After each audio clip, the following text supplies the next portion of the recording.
unironically, that the clock was ticking not just for me, but for the entire organization.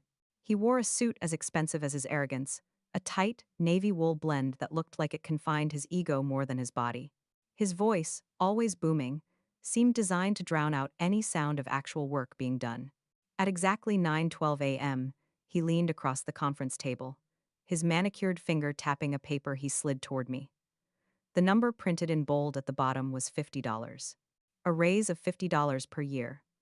16 years of midnight deployments, emergency rollbacks, lost weekends, and 2 stress-related chest pain hospital trips, all reduced to the cost of a mediocre dinner.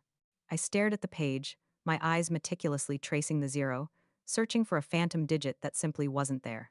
Darren watched, a triumphant, self-satisfied grin plastered on his face. "We're keeping it fair across the board, Soren," he declared. Fair. The word tasted like ash. My last 3 integration rollouts had single-handedly prevented our flagship logistics platform from collapsing under federal compliance audits. I had held the system together with nothing but code, caffeine, and sheer will, while executives like Darren cashed their 6-figure bonuses. And now, I was supposed to nod gratefully. I raised an eyebrow instead, a gesture honed over years of quiet defiance. "Is this final?" He leaned back, folding his arms across his broad chest, the move of a man who believed he was delivering an elegant checkmate. "Okay, if you're not happy, the door is over there." The room went surgically silent. My pulse, rather than spiking in panic, settled into a slow, steady rhythm. The air sharpened, forcing each detail into stark focus. The gleam of the brushed metal light fixture, the faint scuff on the glass wall, Darren's smug reflection. I didn't argue, I didn't beg. I didn't throw the paper in his face. Instead, I slid the paper back across the table, stood, and adjusted my blazer. "Understood. Consider this your final lesson," he added, unable to resist one last condescending jab. He thought he'd won. He thought this was the climax. But Darren Holt had just made the most expensive, most profoundly ignorant mistake of his career. I walked out of that office without looking back, my heels striking the polished floor in quick, deliberate beats, a sound that echoed like the tick of a countdown clock I alone could hear. Rage wasn't what propelled me. It was cold, strategic calculation. Darren believed he'd dismissed dead weight. What he'd really done was sever the final, critical thread holding his $67 million platform together. At my desk, I performed the ritual. Clearing the personal from the professional, the framed photo of my niece, the stack of sticky notes with 2 a.m. code fragments. Piece by piece, the artifacts of a life inside these walls slipped into a cardboard box. People watched, of course. They always do. One junior engineer whispered. She couldn't adapt. Every syllable of that phrase was a hammer blow, yet I kept my expression smooth. They didn't realize the only reason they still had jobs was because I had adapted, over and over, building bridges between systems that would have collapsed years ago.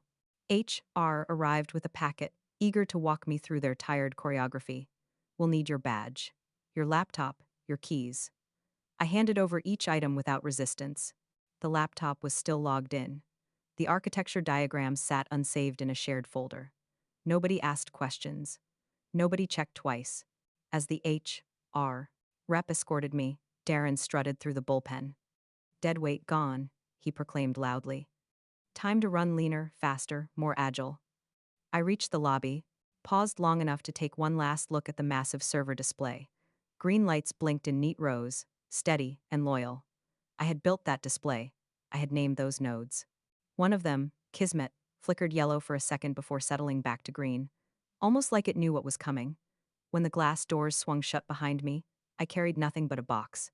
And the kind of silence that carries its own weight. I knew exactly what Darren and his team would ignore next, because they already had.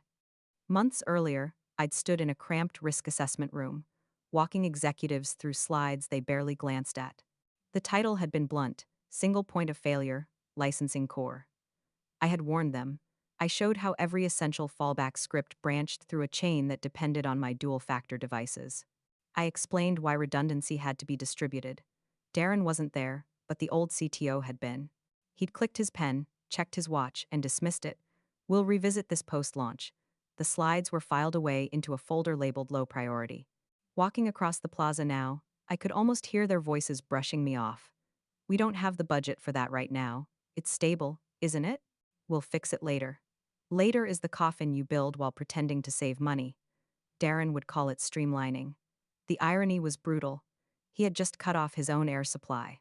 The warning signs would start quietly. A delayed login in Toronto. A failed invoice sync in Denver.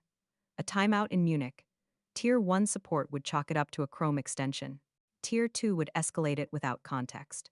By the time Darren heard about it, the room would already smell of smoke.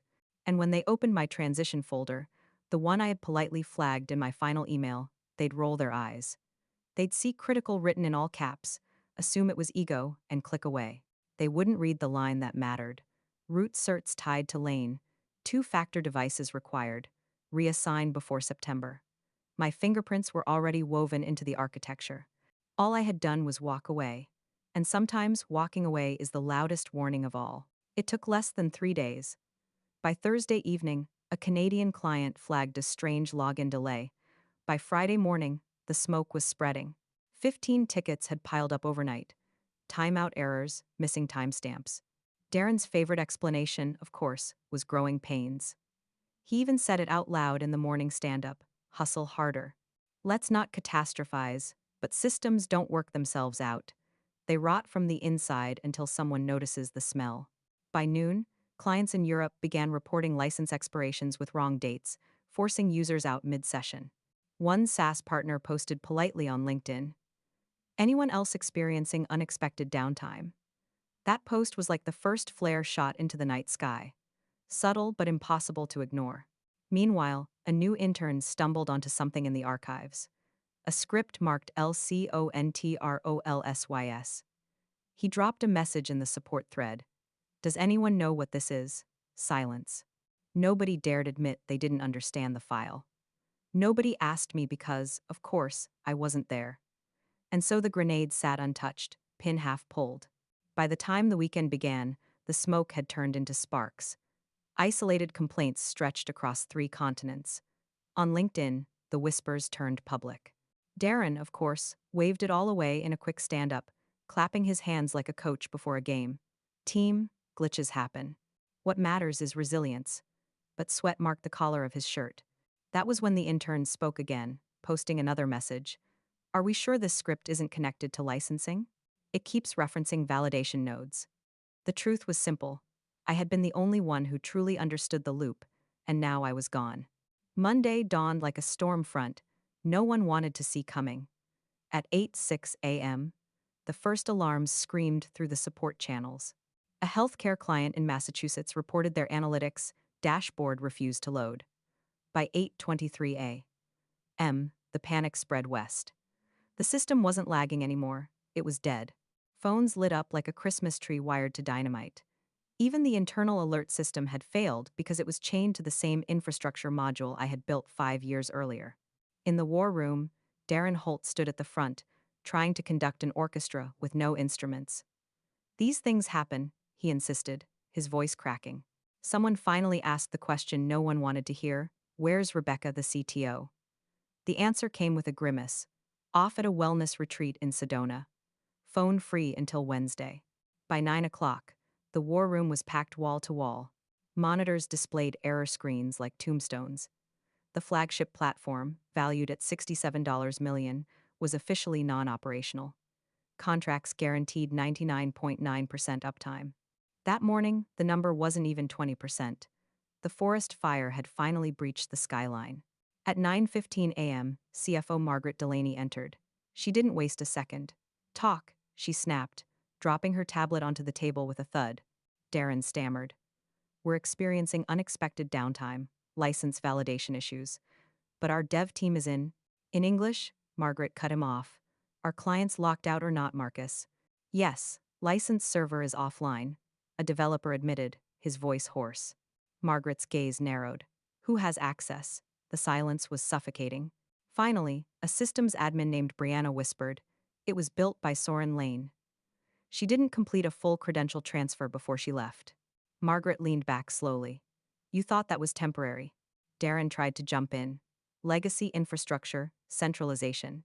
We're already building out redundancy." "Stop," Margaret said. "Is Soren Lane's name still in the system?" The junior developer's screen mirrored to the wall display. The green text froze on one line, locked. Last edit 5 months ago. Reset protocol dual token to FA. Device required, unavailable. The words hung in the air like a verdict. Darren let out a nervous laugh that cracked halfway through. She didn't. I mean, she wouldn't look like someone who could do this. Margaret turned her head sharply. Do what, Darren? Build a system that works or refuse to be treated like she didn't matter. Her glare burned through him until he shrank into his chair. Get legal, now. Start calculating breach exposure. The silence that followed was heavier than the outage itself. Jeremy, a junior sysadmin, stumbled onto the 6-month-old risk assessment. Single point of failure, licensing core, risk level unacceptable. She hadn't sabotaged them. She had warned them clearly, formally, in writing. Word spread faster than Slack. By mid-morning, whispers hissed through the building. Daniel Greer is back. The founder, pulled from vacation, walked through the glass atrium at 10:30 a.m. His voice was soft, surgical. Where's Soren's transition memo? Darren stammered. HR handled that. Daniel sliced through his defense. You fired the woman who built the licensing server. You're done. Security removed Darren. Daniel looked back at the monitors. Find her, he said quietly. And this time, pay her. The email arrived just before dawn. A clean proposal drafted by a boutique law firm. Soren would assist in the restoration, but on her terms. $1,500 per hour, full indemnity, and a written retraction of every statement labeling her incompetent. When Soren returned later that morning, she moved like someone who had memorized every bone in the skeleton. In the server room, a flash drive, a password, a scan. The heartbeat flickered back to green. She handed Daniel a slim hard drive, updated documentation, redundancy plan. Next time, she added, almost as an afterthought, promote from within. The elevator doors closed behind her. Daniel stood in the corridor, staring at the drive. The words that escaped his lips would echo through the halls for months. God help us. Who did we just fire?